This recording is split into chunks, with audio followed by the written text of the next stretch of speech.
let's move on to implementation. A very important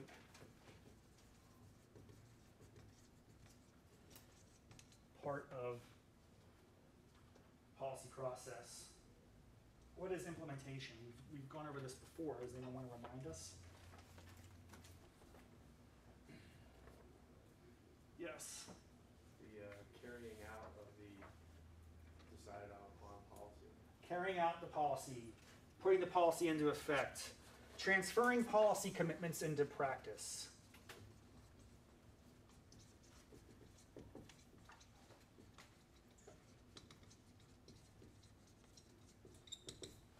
So just as Kingdon is really focused on agenda setting, that's where it's at. Gersten chapter that you read, you know, he doesn't seem to think that at all. He realizes that's important. Transferring policy commitments into practice. That's what that reads. That's what I wrote, not what it reads. But Gersten, so yeah, okay, getting on the agenda, becoming a law, becoming a policy, that's really important. But Gersten is focused on implementation in this chapter. Why? Why is it important? It's not just enough to become a policy. That's what the public is focused on. That's what Schoolhouse Rock is focused on. I became a law, and that's the end of Schoolhouse Rock. That's it. It's happy. It's over, right? Actually, this is, I'd say, critical, not just in the process and like, yeah, conceptually you can look at it. That's a really important stage. But you guys are becoming public administrators. You're learning about, and that's what this is. This is the world of public administration. So it's really what you're going to be studying in further depth in the rest of the program. Where the rubber meets the road, everything that citizens overlook often occurs here. Because again, we have all these great rose garden ceremonies, glad handing, front page headlines. American Healthcare Act passes, celebrations, and now years later, that's when things really become challenging. How do you implement these laws that get through? And how ineffectively or effectively a policy is often is related to how well or poorly it was implemented.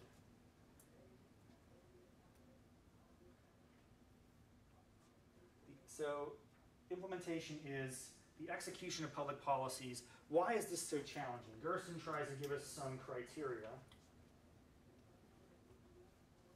The first thing that's worth noting here is that policy deciders,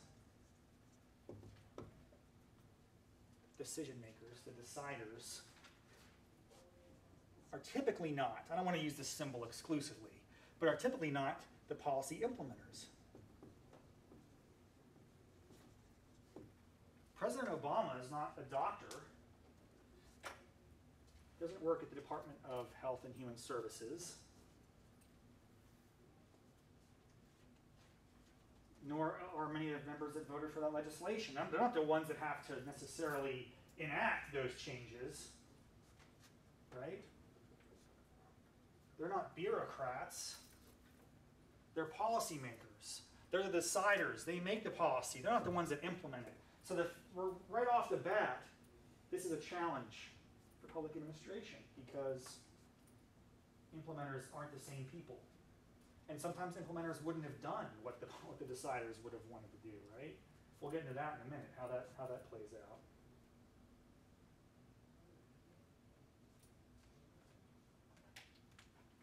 So he talks about there's basically 7 things you have to know. The first 4 are the requirements for effective implementation.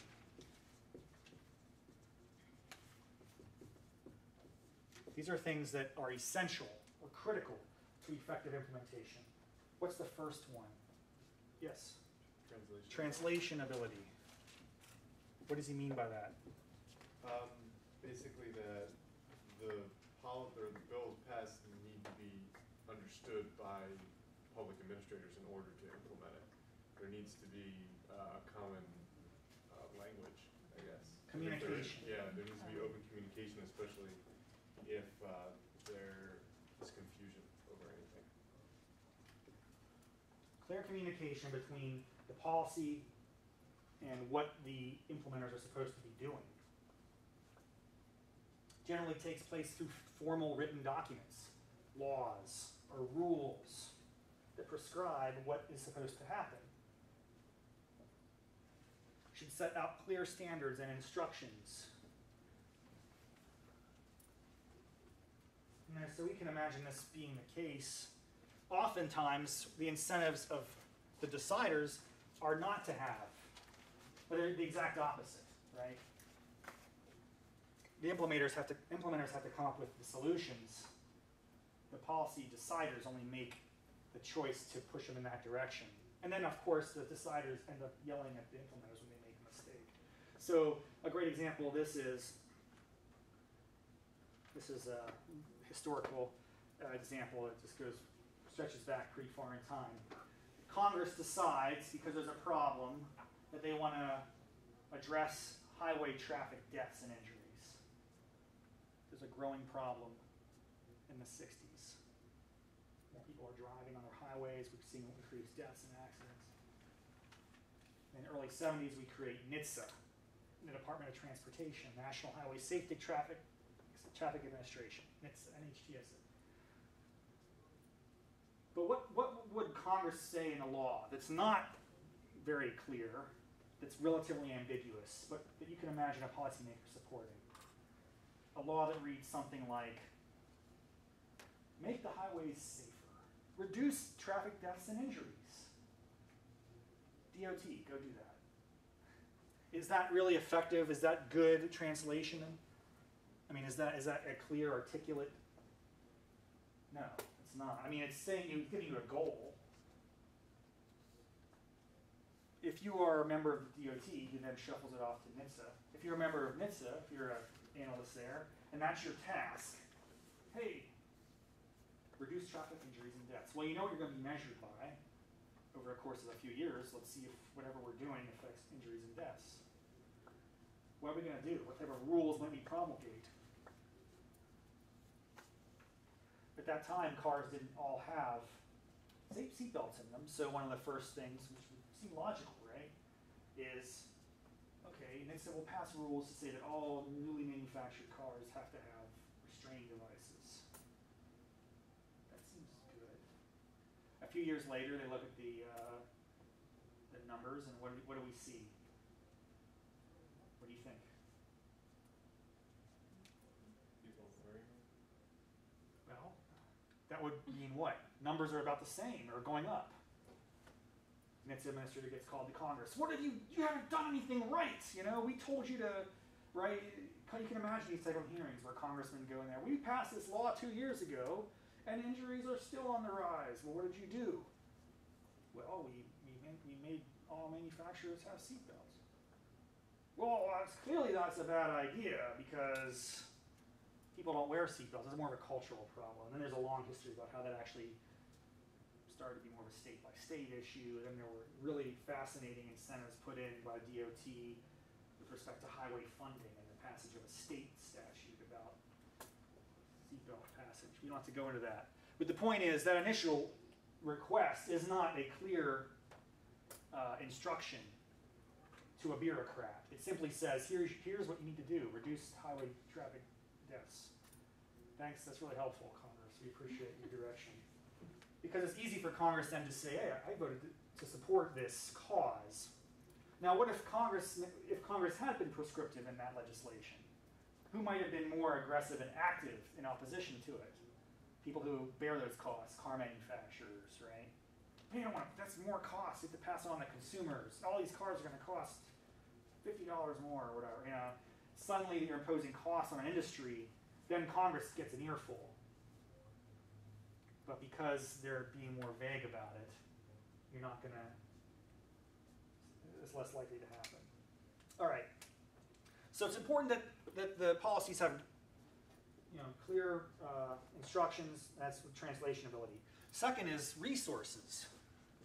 And here we're talking about two things: money, which is the obvious one, and manpower. classic example of this becoming an issue is No Child Left Behind. Legislation that some people supported and argued later, well, we're not giving enough funding to the states for their educational reforms that are mandated under No Child Left Behind. So even if we gave them pretty good guidelines about how they're supposed to implement these tests and how standards are going to be tied to funding, we're still not giving enough money to them, so they're basically setting people up to fail. That's the line of argument that some people were making. Basically, it's a failure of implementation because they don't have the resources. And manpower is, of course, just people to carry out the task.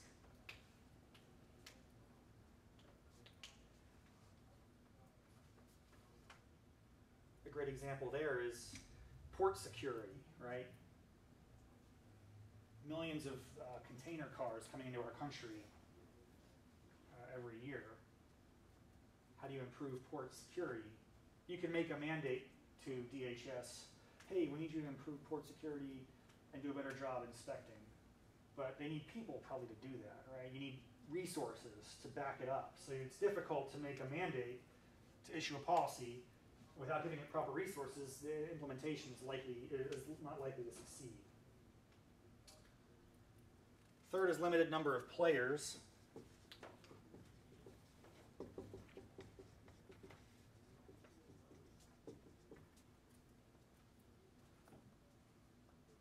Here we're talking about too many cooks spoil the broth. Gersten uses that cliche, but it's right. Who is responsible for intelligence in the United States? Pre-9/11, it was a lot of groups, and it still is. But these groups, as we sort of did the post-mortem on what happened, what went wrong, because there apparently were bits and pieces of information that maybe we could have put together, but they were in different organizations. FBI had some leads, CIA had some, there's a lot of turf wars, there's a lot of other people involved, disparate information, not cooperation, not working together. A large number of groups and organizations responsible for protecting us from terrorism.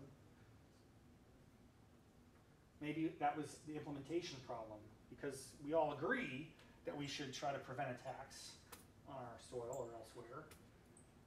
But because of the vast number of players involved and a lack of communication between them, maybe we didn't pick up on some of the signals we would have otherwise. Now, there's still a large number of intel community, but there's some organization within it that didn't exist previously. The Director of National Intelligence, DNI. Not necessarily saying this is a great thing, because this could be adding another player. Some people would say, well, gee, we just need to work on better communication, but what you've done through this reorganization has really complicated things and brought in even more players and another agency and bureaucracy. So there are competing views on that, but I'm just trying to give you a good illustration of when we're talking about limited number of players, according to Gersten. And finally is accountability. You know, who's at the end of the day responsible?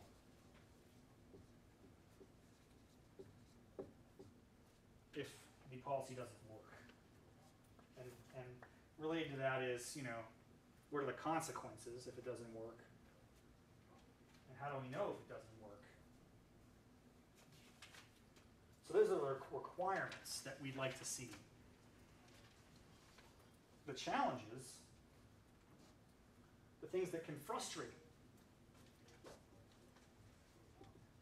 the obstacles to effective implementation. There are three of them that it discusses. One is a classic, post-decision bargaining.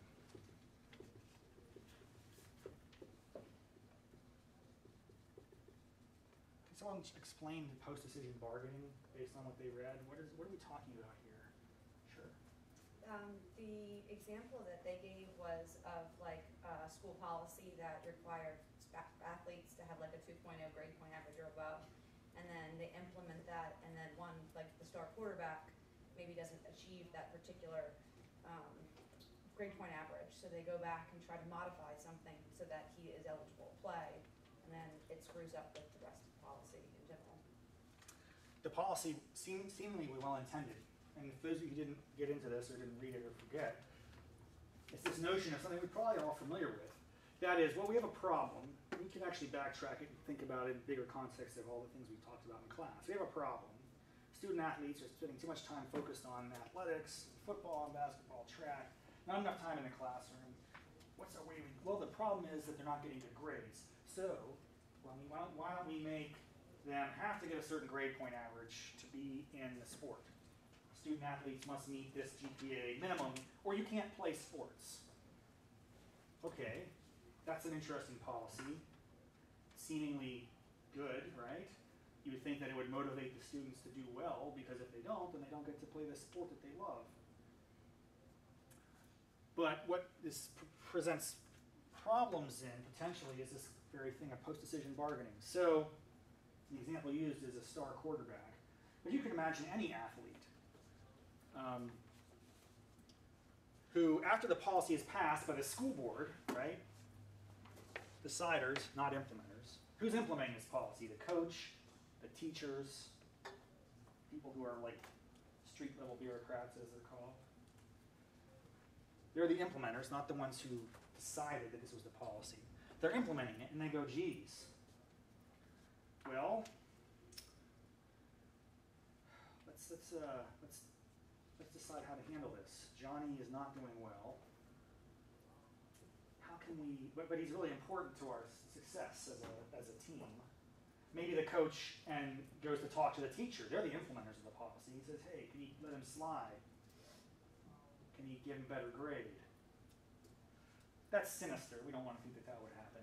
There's some other things that could happen, though. How about students taking easier classes? Like, well, this is hard to pull off in high school where there were requirements. Maybe in college, you can imagine, gee, I have to get a high GPA. It's high to me, 2.0. I've never gotten that before. So what am I going to do? Am I going to take chemistry and physics and challenge myself academically? That's one option. That's a lot of hard work. Maybe I'll just become a, public policy major at the coast, right? So those are other things that could be involved. And maybe they're actually getting advice from the implementers, the coach. Maybe you shouldn't take that class this semester, right? So that's kind of resulting in ineffective implementation of the policy.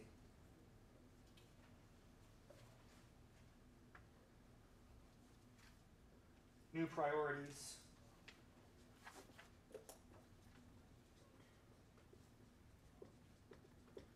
Sticking with our example of the students, athletes, let's say you're at a time when this policy was first implemented in a school, in a public school.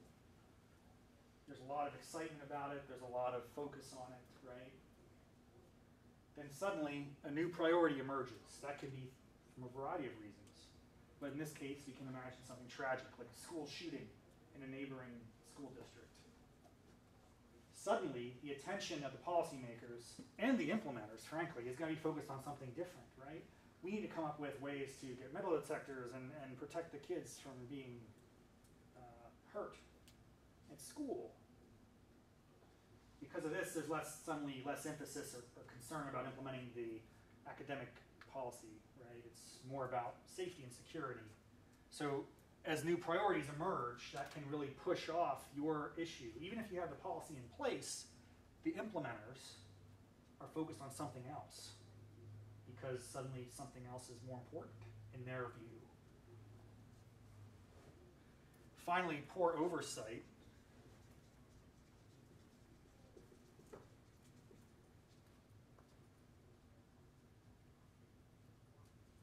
Is someone going to follow up on this stuff? Who is actually making sure the student athletes are achieving those grades? Who's making sure that this type of post-decision bargaining is not happening? Is there some office at the school or administrator who's going to do a very thorough review on a routine basis? It could also be linked to accountability. Are we going to let the kid slide for a semester, give him a warning?